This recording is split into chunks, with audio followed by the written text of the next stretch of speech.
evening. How's everybody doing? Great to be learning with you on a Thursday, Yom HaMishi. Let's light up the darkness. Whoops. My screen's gotta catch up. Hold on a second. You can do it. Come on, computer. You can do it. Who's in the house on a Thursday? Yehud in South Carolina, Paul in the Great Northwest, Shandora in the Bronx, David in Indiana, Sharon in New Jersey. Yom Huledet Sameach. Give us a bracha, Sharon. Like the tradition in Judaism is when it's your birthday, you have a special power to bestow brachas, to bestow blessings on others. And may you be doing that to 120, Sharon. We love having you in the class and appreciate you so much. Bella in Florida, Melissa in Great Neck, Randy in Florida, Christine in NorCal, Lucy in Minnesota, and Chaim in Florida, Marjorie in Georgia. Welcome, everybody. Our daf today is daf Tes Vav, page 15. We don't say Yud Hey, the way we normally would, Yud for 10 and Hey for 5 to make 15, because Yud and Hey are letters in God's name. So we actually say 9 and 6 for 15, which is Tes Vav. So page 15 here in Tractate Bava Kama, the 22nd volume of the Talmud, continuing our journey through chapter 1 and our discussion of Mishnah number 6 here in chapter 1. The Gemara, so basically the Gemara the Mishnah number 6 was all about if you find that documents, promissory notes that have been lost, so do you return them, let's say to the creditor, somebody who lent money to someone else? Problematic, because it might be that the borrower already paid off this loan, and by giving the promissory note that he received back when he paid the loan, and then took it with him, and then he lost it. Now you give it to the creditor might use it to collect the debt again.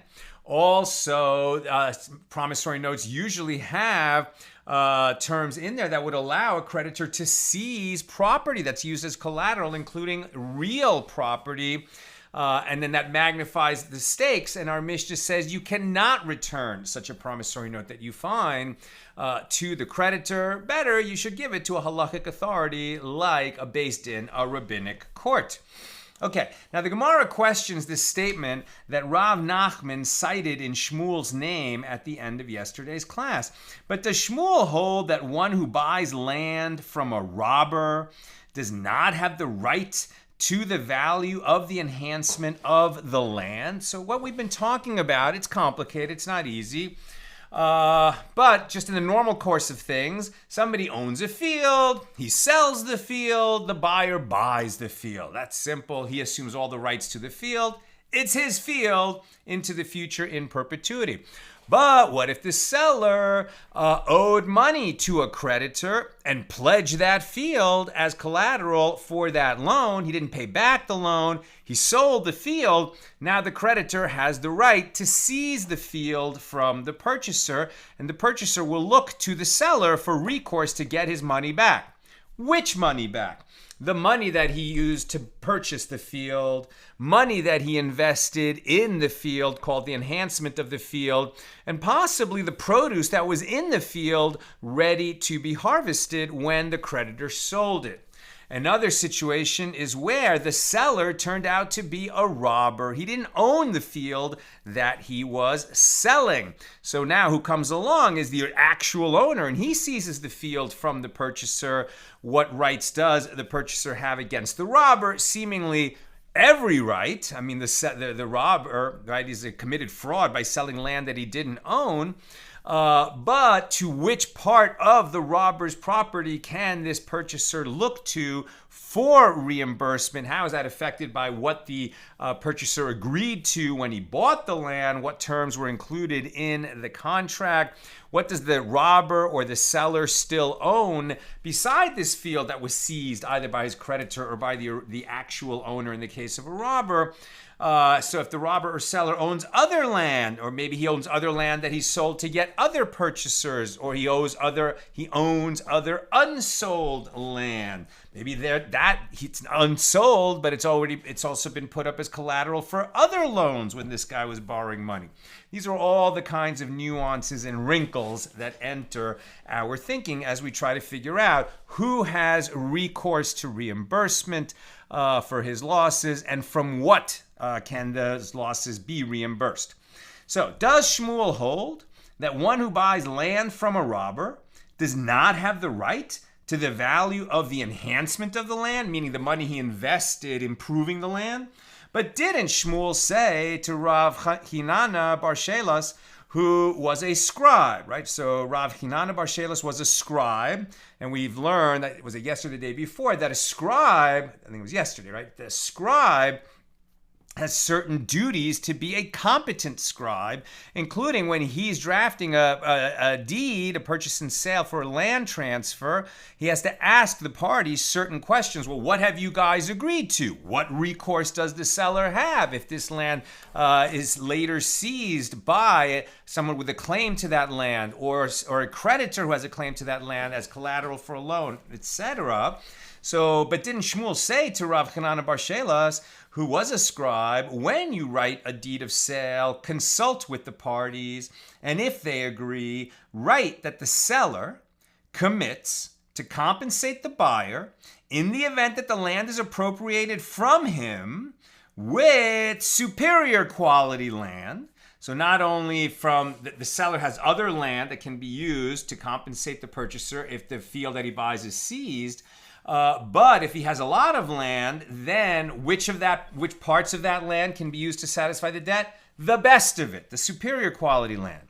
And that the purchaser will have recourse for the value of the enhancement of the land and for the produce. That was the standard formula for deeds of sale. But note that Shmuel instructed the scribe, Rav Hanana, that when he drafts these deeds, you have to ask the parties, have you agreed to these things? Meaning that if they don't agree to them, it would seemingly not be included automatically as a default position. But didn't Shmuel, so that's what I just read. So the Gemara clarifies. Now, to what case is this statement referring? If it is a case where the seller's creditor repossesses the land, does a creditor have rights to the produce? But doesn't Shmuel say that a creditor collects the value of the enhancement from the field, indicating that he does collect the value of the enhancement, but he does not collect the produce? So rather, is it not referring to a case of one who buys land from a robber, and the owner subsequently repossesses it? And this contradicts Shmuel's earlier statement that one who buys land from a robber does not have a right to the value of the enhancement if it subsequently gets taken away from him. Baruch atah Adonai Eloheinu melech haolam shah kol nibud v'ro.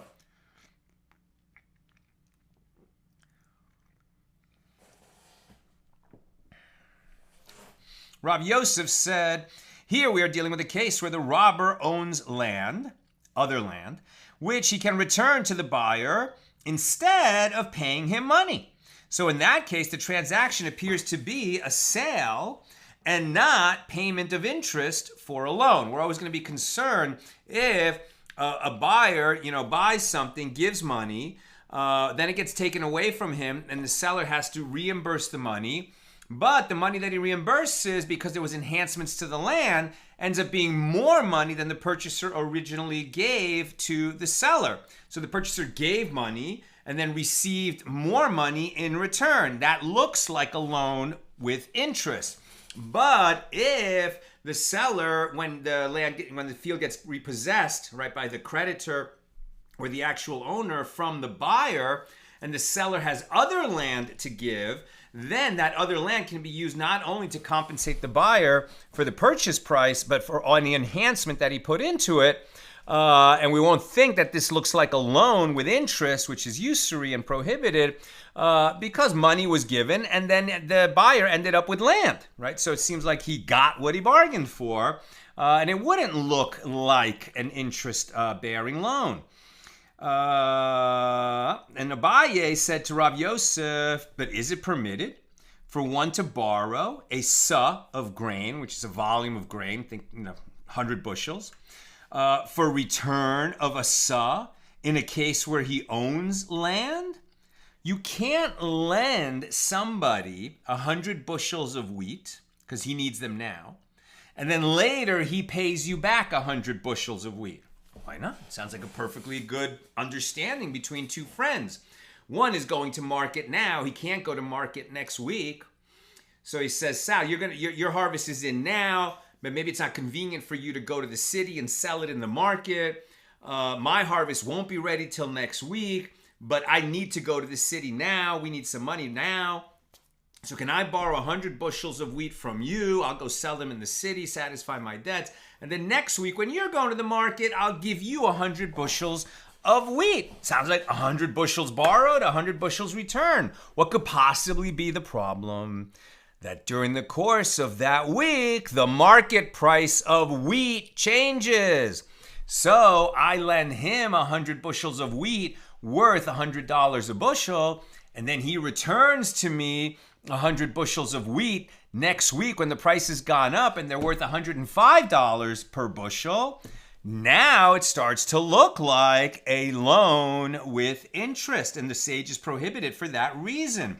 Rav Yosef said to him, the distinction between the two cases is that there, with regard to borrowing a sa of produce, of grain, let's say a sa of grain, and returning a sa, the case in question involves a loan. You're talking about borrowing a sa and returning a sa. Whereas here, in the case we've been talking about, is a case involving a sale. Since the field was bought from the robber, it turned out that it was a fraudulent sale, but the purchaser didn't know that. So the additional value that the robber pays does not look or smell like interest on a loan. So we don't worry about that. And there are those who say that this is what Rav Yosef said. Here we are dealing with a case where the buyer performed an active acquisition at the time that he purchased the land from the robber's possession, thereby formalizing a condition that, should the field be appropriated from him, he will be reimbursed for any enhancement in its value. And since he acquired this right at the time of the purchase, it does not appear as though he is receiving interest. Abaye said to him, but is it permitted for one to borrow a sa for a sa in a case where he performed an active acquisition, formalizing such a condition at the time that he purchased the land from the lender's possession? Isn't it still considered to be interest and therefore prohibited? And Rav Yosef said to him, there, with regard to borrowing a sa and returning a sa, it is a case involving a loan, whereas here it is a case involving a sale, buying at low price and selling for a higher price. That is not considered to be interest. That's business. The Gemara returns to discuss Shmuel's statement itself that was mentioned above. Shmuel says, a creditor collects the value of the enhancement of the land. Right? So, you lent me $1,000. I pledged my field as collateral for the $1,000. Before I pay you back, I sell my field for $1,000 to Reuven, right? And my plan was to use that money to pay off the loan. But you know what? Something came up. Life got in the way. I didn't pay you the $1,000. The field had been pledged. It had a lien on it. So you go and seize the field from Reuven. During the time that Reuven owned the field, he invested $500 into it. So this field is now worth $1,500. Or maybe even better, you lent me $1,500. I sold the field for $1,000 to Reuven. And then he put $500 into it. So now the field is worth $1,500. I owe you $1,500. So you go, you take that field that I sold for $1,000, and then it became enhanced for another $500. and so it's going to perfectly satisfy my debt to you. What's the problem? Well, Reuven only paid me $1,000. He put $500 into it himself. Now he's out all of that. Now he can look to me to compensate him for his loss. But is it fair that this guy, that you, the lender, the creditor, who lent me $1,500, are going to have recourse to this field that he bought for $1,000 and then added his own $500 into it? Maybe the creditor can only take $1,000 worth of field from Reuven. Maybe it's 2/3 of the field that he can take, because that's what the pledge was. Originally, when we did the loan and we said this field is collateral for that loan, it was worth $1,000. So why can he now come along and take a $1,500 field? Maybe he can only take 2/3 of the field. Let's keep reading. Shmuel says a creditor collects the value of the enhancement of the land. Rava says, no, that this is true, as this is the standard formulation that the seller writes to the buyer in a deed of sale. I will stand and silence and purify and cleanse this sale. Meaning, the seller is saying, I accept responsibility if the land is repossessed by my creditor. And the text of the document continues, and this applies to the property itself and the labor invested in it and its enhancement. And I will present its value before you. And the witnesses then sign the document and attest. And this seller consented and accepted upon himself all of the commitments enumerated in the document. So evidently, a creditor can collect the value of the enhancement. You can take that field to satisfy the debt because it's worth $1,500. And now I owe Reuven $1,500, the $1,000 that he gave me plus the $500 that he invested in it. He looks to me, and the creditor is able to take it. Rav Chiya bar Avin said to Rava, if that is so, in the case of a gift where the owner does not write this formulation to the recipient in the deed of gift, would you indeed say that the creditor does not repossess the value of the enhancement of the land from the recipient of the gift? And Rava said to him, indeed.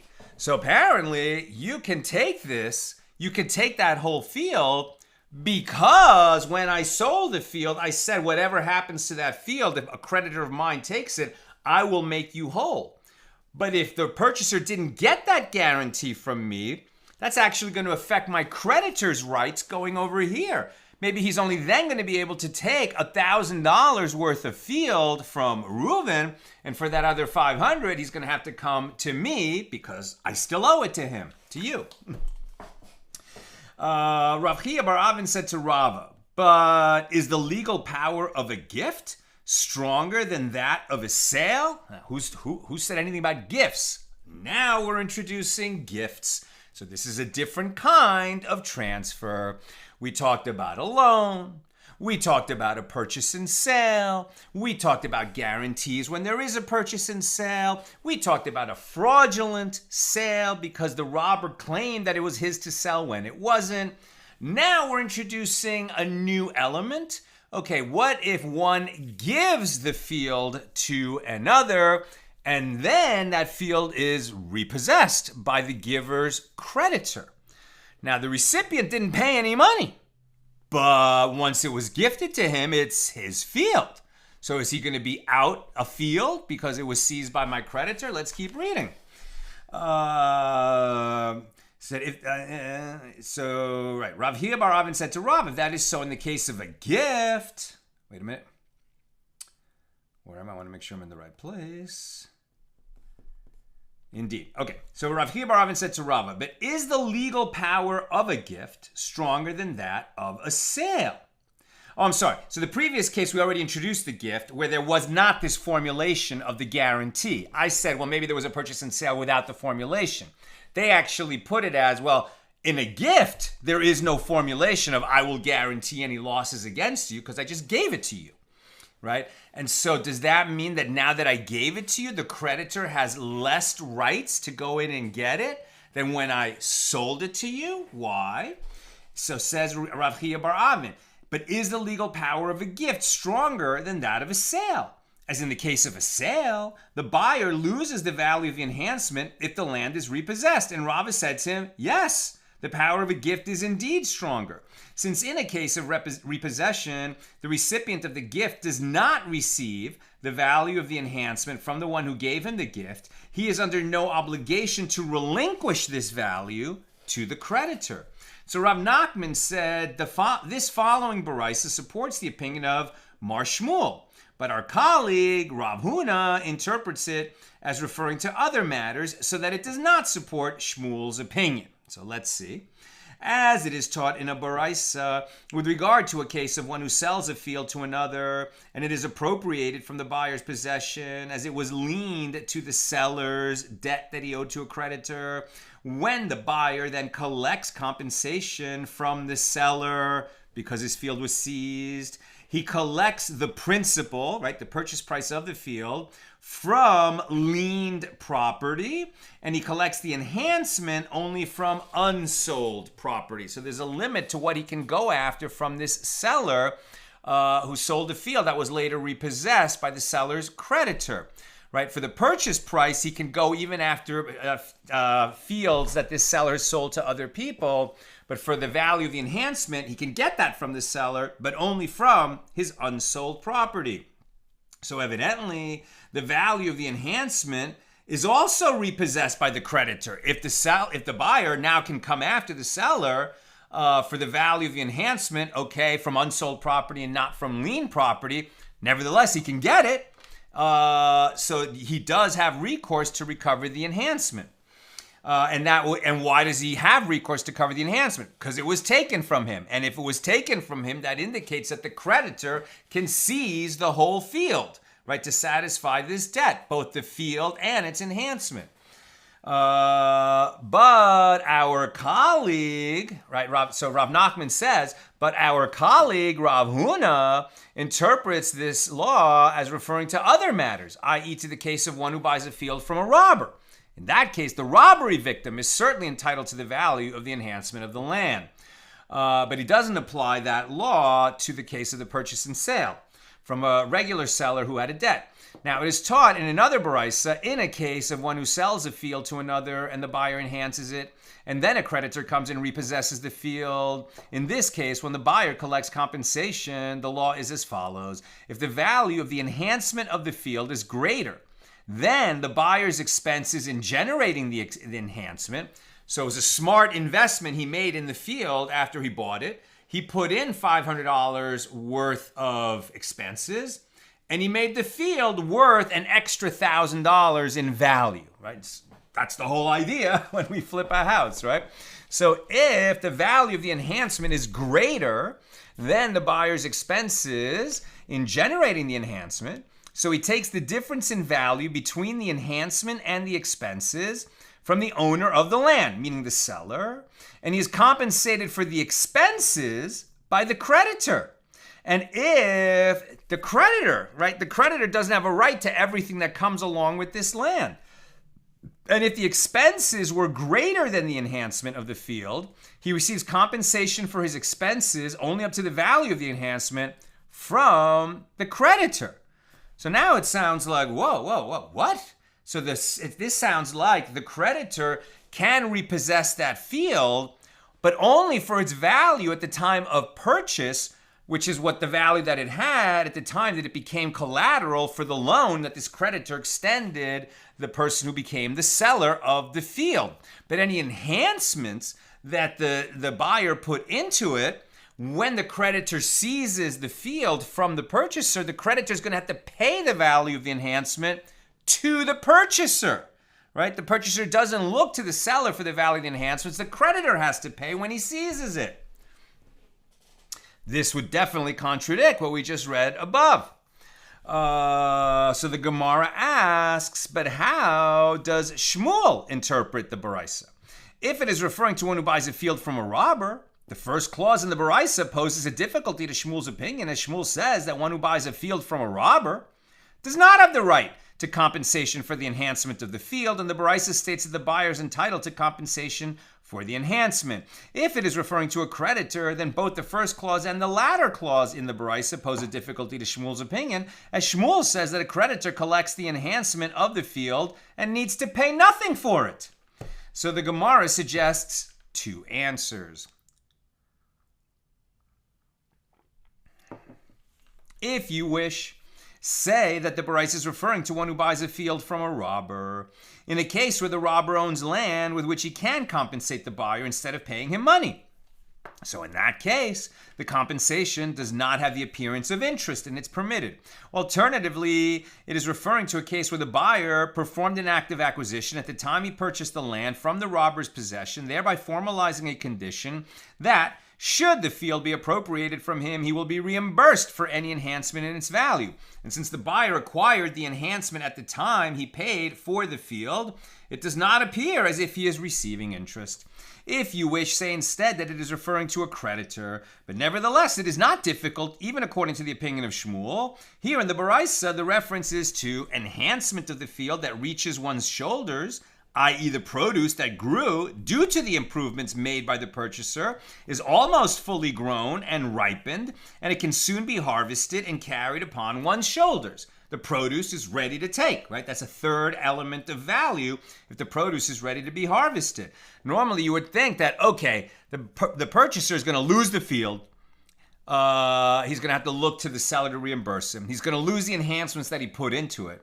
But hey, creditor, you're seizing this field to pay off a debt that the seller owes you, but I, the purchaser, I just farmed this land for the last 6 months. The wheat that grew there is all the product of my labor, and I'm going to harvest that produce and keep it for myself. You could take the field, but I'm taking the wheat that I grew there. And not everybody agrees by that. And there in Shmuel's statement that the creditor collects the enhancement without paying compensation, the reference is to enhancement that does not reach one's shoulders, i.e. whose growth is not almost complete. At that point, the produce is still considered to be part of the land and not separate. Right? When the produce is ready to be harvested, it's considered a separate object, even though it's still attached to the ground. But that's only right near the end of the growing season. Any other time during the season, it's considered part of the land. Now, the Gemara asks, but there were daily incidents, and we are on page 15b now. Says the Gemara, there were daily incidents of this type, and Shmuel would collect payment from buyers, even for enhancement that reaches one's shoulders, without requiring the creditors to compensate the purchasers of the land for their expenses. So the Gemara answers, this is not difficult, la kasha. These instances when Shmuel did not require the creditor to compensate the purchaser were cases where the creditor was owed by the debtor the same amount of money as the value of the land with its enhancement, right? You're owed $1,500, the field was worth $1,000, the purchaser put $500 into it, now it's worth $1,500. It exactly satisfies the debt that I, the seller, still owe the creditor.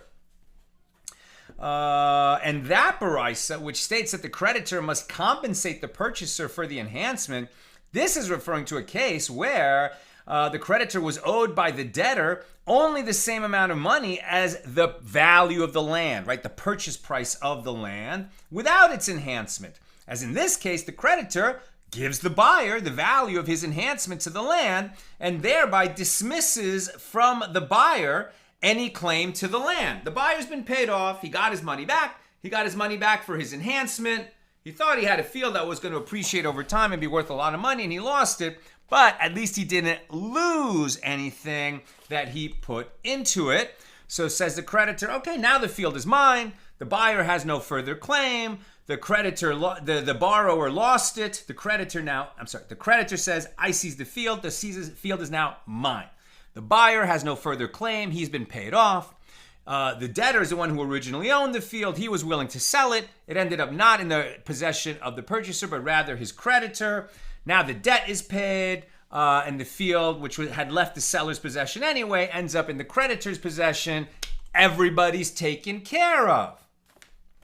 Gemara asks, well, this works out well according to the one who says that even if the purchaser has money, he is unable to dismiss the creditor from his claim to the land by paying its value. But according to the one who says that when the purchaser has money, he can dismiss the creditor by paying the value of the land Then let the purchaser say to him, if I had money, I would have dismissed you from the entire plot of land. Now that I do not have money, I do not have enough money to pay off the entire debt. Give me at least a sa of land from the land that you wish to repossess, which is the amount of my enhancement. So now the new wrinkle. The purchaser says, well, wait a minute. You, the creditor, you're coming along to seize Sal's field that he sold to me, to Reuven, because Sal still owes you money. How much money does Sal owe you? Oh, he owes you $1,000. Okay, says the purchaser of the land, here's the $1,000. Now you've been paid off. Go away. He's going to come to me and say, hey, Sal, I paid off your debt to your creditor, so you don't owe him anymore, but now you owe it to me, and I needed to do that so that I could keep the field. So if the purchaser can say to the creditor, okay, you want money? That's what the field is for? Here's your money. Go away. Now, he has a claim against me for money, but he gets to keep the field because he's become attached to it. He put all this work into it. He enhanced it. He had a vision of the future, what he was going to use that land for. He doesn't want to give up the land. He'd much rather pay off my debt, keep the land. Now he becomes my creditor, but he's still got his field. And the Gemara answers, he can say that even if he doesn't have the cash on hand, right? Even if he doesn't have enough cash on hand to pay off the creditor, he can say, okay, I have some cash, or you could take some of the land, but leave me the amount of land worth as much as the enhancement that I put into it. We can divide it up. You get some land, he gets some land, and I still owe money. The Gemara answers, here we are dealing with a case where the debtor who sold his land to the purchaser set aside his land as apoteki, designated repayment for the debt. As he said to the creditor, I, the borrower, said to the creditor, you will be repaid only from this piece of land, not my land in general, but this particular field is your collateral for that loan. It was this particular field that I sold to Reuven. And so even if Reuven has the money to pay off the debt to this creditor, the creditor says, hey, tough. I don't want your money, Reuven. I was supposed to get money from Sal. Sal didn't pay. The deal was that if Sal doesn't pay, I get that field. I've had my eye on it for a long time, and now I'm taking it. So you go and take that field from Reuven. Reuven should have done better due diligence, should have known that the land not only had a lien on it, but had a very specific apoteki on it, which means that if I don't pay off the debt, the creditor can seize that specific land. New subject, in a case where one who bought a field from a robber recognized that it was not the seller's, i.e. he knew that he was buying stolen property. Oh, that changes a lot. But he purchased it nevertheless. When the true owner comes back to town and repossesses the field, Rav says that the purchaser has the right to be reimbursed for the money that he paid for the field. He knew that it was stolen. He didn't know how long he was going to get to keep it. But it's the guy who claimed that it was his to sell. He bears the ultimate liability to make it good.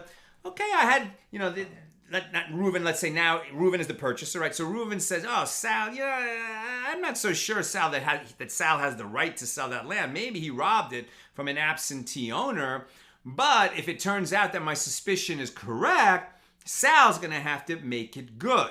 Now, that's just in the case of suspicion. Maybe you could even bring evidence to show that Reuven absolutely knew that I didn't have the right to sell it, but he bought it anyway because I said that I'll guarantee it if it turns out that you can't keep it. So he has knowledge that I don't have the right to sell it, but he's relying on my guarantee. And what's my guarantee worth? I'm already a robber of land. But okay, that's the way they worked it out. So Rav says that when the absentee owner comes to town for the first time in 10 years and says, who are you on my land? That's my land. And he throws Reuven off the land. Rav says that Reuven can come to me and get his money back from me. That's what Rav says. Shmuel says that he does not have the right to be reimbursed even for the money he paid for the field because he knew he was buying a stolen field. And a stolen field, the purchase and sale of a stolen field is, guess what? Not valid. So the Gemara asks, with regard to what principle do Rav and Shmuel disagree? So the Gemara answers, Rav holds that such a person knows that the sale is invalid and that he does not have the right to the land, and therefore he clearly resolved to give the money to the seller as a deposit. He was just depositing his money with the seller. And the Gemara asks, but if that is his objective, let him say to the seller explicitly that he is giving him the money as a deposit. Sal, please watch my money for me. And then later I'm going to come and get it back. What are you talking about? That's not what happened here. He bought a field that he knew that I stole, and then I told him, don't worry, I'm going to get away with it, so you can buy it, and you want that land, so you accept these terms. You were complicit in a fraud, so don't be surprised if you lose all your money. But Rav says, no, he didn't really think that. He thought, Sal knows what's going on or not going on. I'm just going to give him this money. Sal says I can use the land while he's holding the money. It's more like a rental. And then if I have to give back the land, I'm going to get back the money. Not a rental at all. It's just, it's like a loan that he gets to use land while the loan is out. But he's not calling it a loan. He's calling it a deposit. Watch my money for me, Sal, and I guess I'll watch this land and maybe use it while I'm watching it. I think Shmuel's position just intuitively makes a little more sense, doesn't it? Rav's is a little complicated. And the Gemara asks, but if that was his objective, let him say to the seller explicitly that he's giving him the money to be used as a deposit. And the Gemara answers, the purchaser thought that the seller would not accept it as a deposit, and therefore he gave it to him in this fashion so that he would hold it for him in the interim. Pretty complicated. And Shmuel holds that such a person knows that he does not have the right to the land, and therefore he clearly resolved to give the money to the seller as a gift. So the Gemara asks, but if so, let him say to the seller that he is giving him the money as a gift. And the Gemara answers, if he would say so explicitly, the matter would be embarrassing for the seller. Therefore, the purchaser used this ploy to give a gift to the seller. I mean, that sounds equally complicated. Right? Now, maybe these two guys, I think the land is mine to sell, I'm not sure. He's like, well, I think the land is yours to sell. I'm not sure. This whole thing might get undone. But hey, in the meantime, I can give you some money, Sal, as a gift, or I can deposit some money for you to watch for me. So it seems like both opinions are a little bit complicated, but both are relying on the idea that everybody knows, the seller and the purchaser knows that something is up. Either they're flat out committing a fraud, or maybe they just have reason to believe that they should have done more due diligence and they didn't. Conveniently overlooking the due diligence, right? So the Gemara asks, well, didn't Rav and Shmuel already disagree about this principle one time, meaning in another area of the law? And we read this, what tractate was it? It must have been Kedushin. I think it was in Kedushin. So as it was stated, concerning one who betroths his sister, not one who gives away his sister to another man to marry because, the father passed away prematurely. That's not what we're talking about. We're talking about one who wants to marry his own sister. Can you marry your own sister? Absolutely not. That's a high prohibition in the Torah. I believe it's even referred to as an abomination. You cannot marry your sister. Okay. But what if you go through the formal procedure of marrying your sister? So now remember that betrothal is not marriage. It's not chuppah, is not consummation. But if you betroth, if a Jewish man betroths a Jewish woman, it's not the same as an engagement, right? In our culture, modern culture, not Jewish law, if somebody gives an engagement ring to somebody else and they said, you know what, we made a mistake, let's break it off.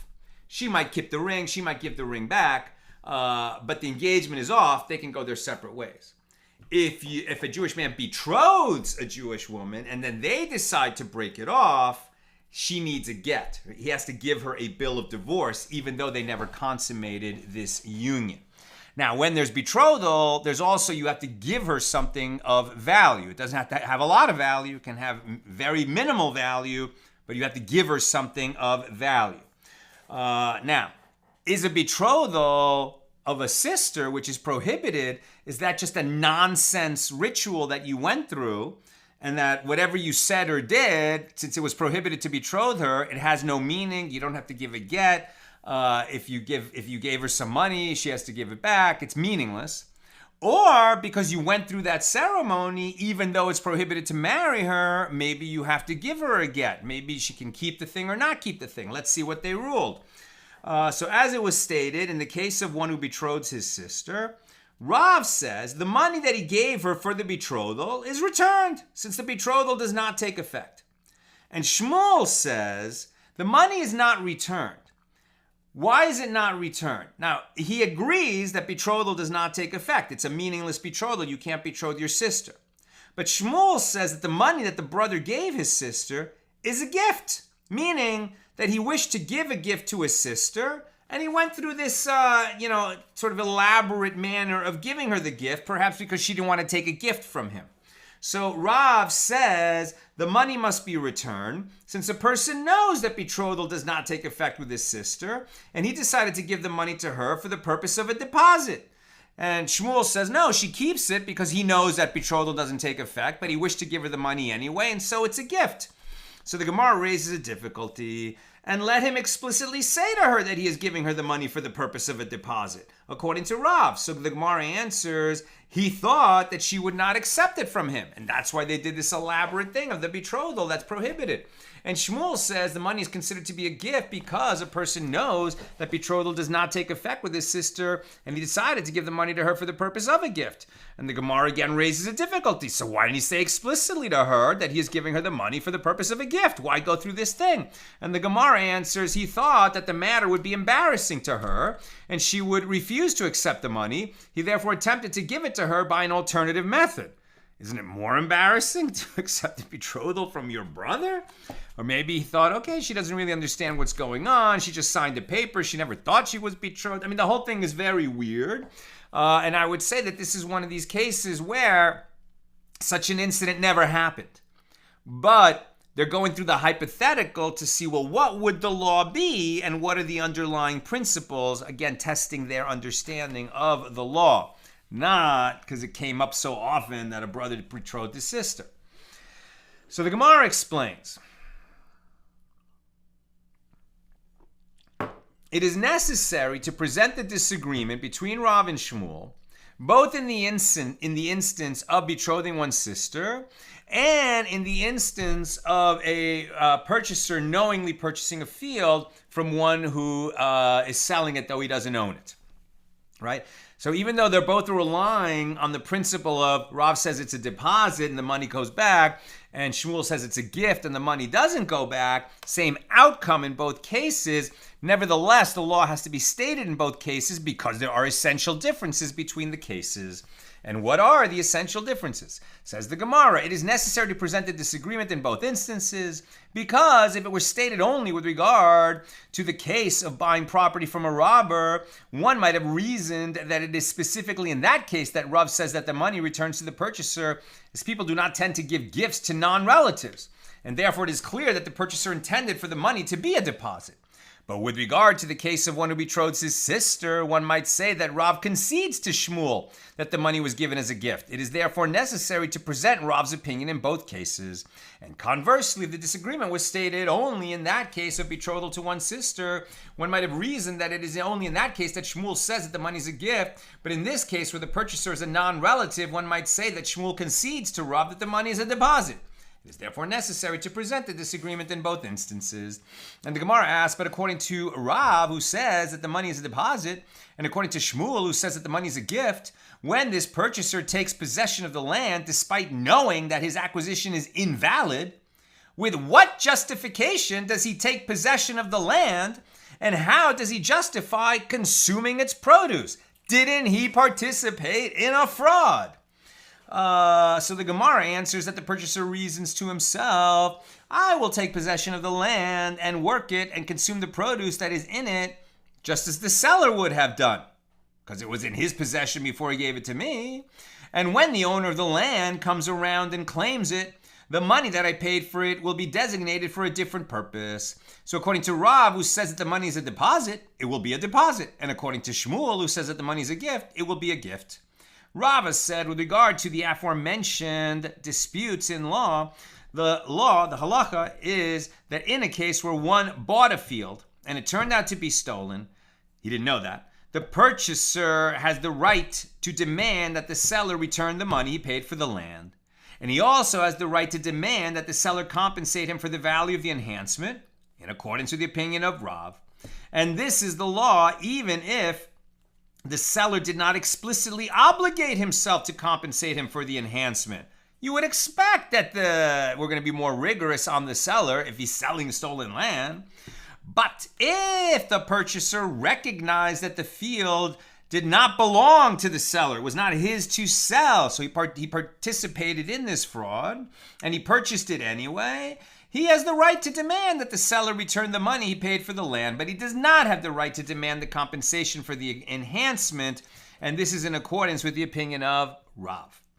Rava issued another ruling with regard to a dispute cited above. Omission of the guarantee of the sale from the document is a scribal error, and this is the law both with regard to promissory notes and with regard to deeds of buying and selling, i.e. deeds of sale. Right? The guarantee, if it was not included in that document, but it's in the kind of deal that would normally have a guarantee, we assume there was a guarantee and it was only omitted from the document because the scribe made an error, not because the parties agreed to not have it. You'd have to specifically omit the guarantee in the deed in order to actually have a purchase and sale or a loan without it, according to Rava. New subject. Shmuel. I'm relatively close to the end today, so you can start getting those questions in. Shmuel asked Rav, if one robbed another of a field and sold it, and then he purchased it from the original owner. He thought he could get away with it, but now he realizes he's not getting away with it. He wants to make it right by actually purchasing it from the original owner so that he would have the right to sell it. It's the problem is he sold it before he had the right, but then he obtained the right. So then what? Can the robber now repossess the field from the person to whom he sold it before he legally owned it? So Rav said to him, no, he cannot. What did the first person, meaning the robber, sell to the second person, to the purchaser, when he sold him the field? He sold him any rights to the field that he has or may have in the future. Any rights to the field that will come into his possession. So consequently, the rights that the robber has now acquired are transferred to the purchaser. So he made it right by making it his to sell, but he doesn't have the right to take it back from his purchaser. He just validated the sale to the purchaser. And the Gemara asks, what is the reason that the robber would buy the land that he had already sold in order to retroactively uphold the sale? And Mar Zutra said, well, it might be preferable for him not to be called a robber by the purchaser when the original owner comes and demands a return of the field. Sure, he might have a good reason to do that. And Rav Ashi said it is preferable for him to maintain his reliability, i.e. to be considered an honest person generally. So the Gemara asks, okay, my benehu, what is the practical difference between that the purchaser won't call him a robber or that he will generally be considered reliable? What is the practical difference between those two reasons for why he might actually, now that he's sold something he didn't have the rights to, then go buy those rights so that what he sold was a good sale? And the Gemara answers the practical difference between these two motivations that we're ascribing to the robber who then went and actually purchased the land. The practical difference between them is in a case where the purchaser died. According to the one who says that the robber bought it because it is preferable for him not to be called a robber by the purchaser, well then in this case, since the purchaser already died, the owner is not present to call the seller a robber, so he presumably did not intend to retroactively validate the sale. And conversely, according to the one who says that he bought the land because it is preferable for him to maintain his reliability, it is preferable for him to maintain his reliability with regard to the purchaser's children too.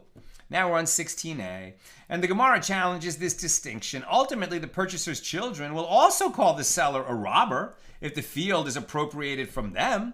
Therefore, there is no difference between the two explanations of Rav's ruling in a case where the purchaser has died. Rather, the practical difference between them is in a case where the robber himself died, and his children subsequently bought the field from its owner. According to the one who says that the motivation is that it is preferable for a person not to be called a robber, well, the robber already died, and so this motive is not applicable. While according to the one who says that his motivation is that it is preferable for him to maintain his reliability, in this case also, even though the robber died, it is still preferable for him to maintain his reliability, i.e., one is concerned about the reputation that he will have after his death, not only while he's alive. People care about their legacy. And the Gemara rejects this distinction as well. Ultimately, if the sale is revoked after his death, people will call his children the children of a robber. And just as one does not want to be called a robber during his lifetime, presumably, one does not want his children to be called the children of a robber after he dies. So rather, the practical difference between them is in a case where the robber gave the land to the recipient as a gift rather than selling it. According to the one who says that it is preferable for him to maintain his reliability, in the case of a gift also, it is preferable for him to maintain his reliability.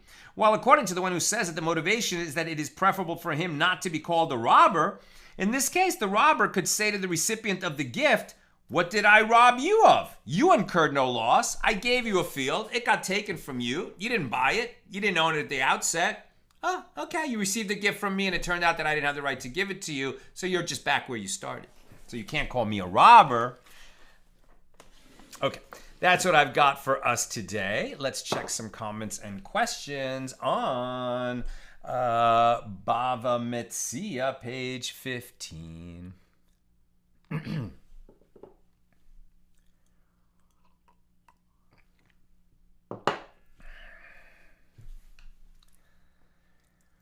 Says Bill,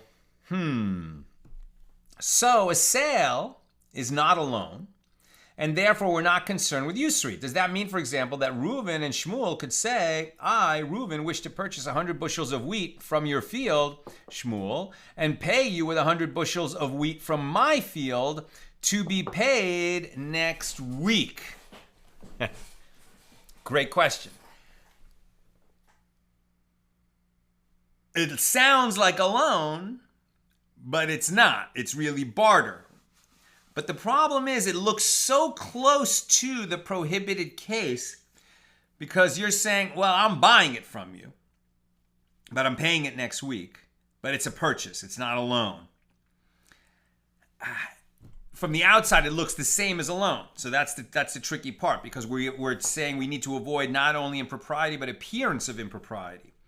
So I'm not sure what the answer to that is. Could they, through using a document, through a kinyan, right? When you lend,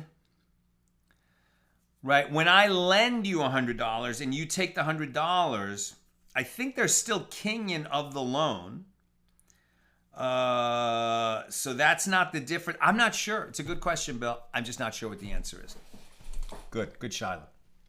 Joseph, a question from a class a little while ago. We have mentioned slaves to help clear. The Torah forbids a Jew to own a Jew as a slave, but does that count if a Jew sells himself for financial reasons? No, a Jew can own another Jew as a slave, but the Hebrew slave is different than the Canaanite slave because the Hebrew slave goes out in 6 years.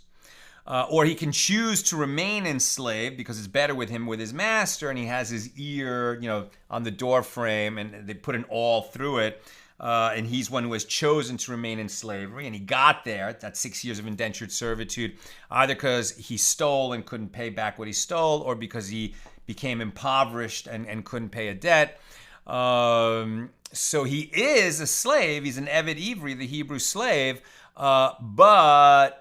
Right, in the normal course of thing, he goes after 6 years. He has the right to purchase his freedom. When the Jubilee comes, the Yovel, he goes free no matter what. So he's definitely different case and different rights than the Kanani, the Eved Kanani, the Canaanite slave. But under Torah law, a Jew can have a Jewish slave. It's just that he has different rights than the Canaanite slave. Lucy, in a time when men had several wives and could divorce some of them, it would be possible for a man to betroth his sister accidentally and in good faith. And then he finds out, and then the case would need untangling. Very good. So that could certainly happen. Very good, very good. But he didn't do it not knowingly, right? So this was obviously was done unwittingly. They're going to have to undo it. God forbid they had a kid, right? God forbid. Because that would be the kid of a prohibited union. That would be a mamzer. But let's say they did it unwittingly, and then they found out in time. So what did they actually do? Nothing, right? It was a prohibited union. In that case, this idea that the money he gave her was meant to really be a gift or a deposit wouldn't apply, because he didn't know that he was doing, a union that was invalid and was meaningless. So certainly I would think in that case, the money would be refunded. That's what I've got for us today. With God's help, we'll be together again tomorrow, Friday, at the regular Friday time, noon Pacific. Have a great night.